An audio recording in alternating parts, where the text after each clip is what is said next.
Hello and welcome to Bewildering Studio. Today I'm going to be showing you a tutorial on how to make these bottle cap earrings that I have right here. And if you want to support me, I do sell plenty of these designs in my eBay store, which is linked in the description below. But if you'd like to make your own, you're going to need a hammer and a nail, 2 bottle caps, 4 jump rings, 2 small and two large and 2 small, and 2 earring hooks. And you're going to need 2 sets of pliers. So the first thing that you're going to do is you're going to want to poke holes in your bottle cap, but it's really, really loud, so I didn't want to do that on camera. And I already pre-did my holes. But just a tip for you, you can do this with a Dremel, but I feel like doing a nail and a hammer is a little bit easier, and most people already have these supplies at home. I just took a thick piece of cardboard and I folded it up, and I had my boyfriend tape it for me. And I'll show you like a little demonstration, but I'm not actually going to do it because, like I said, it's really loud. But you're going to take your bottle cap and you're going to put it on your cardboard, and you're going to try to find as close of a placement between the center as possible.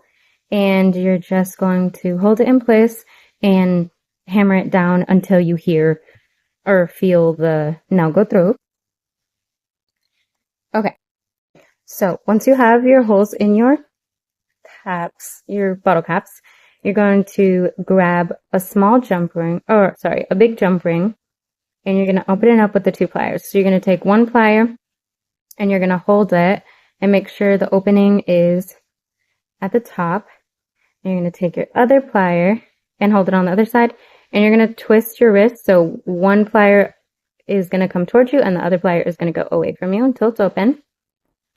And you're going to place that through the hole in your bottle cap.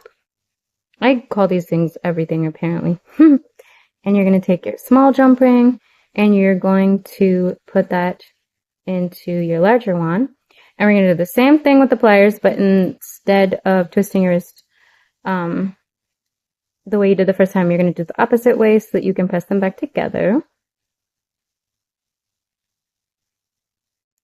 Okay, and sometimes it doesn't like to close all the way, so I'll just kind of pinch it between the flat part on my plier to make sure it's good.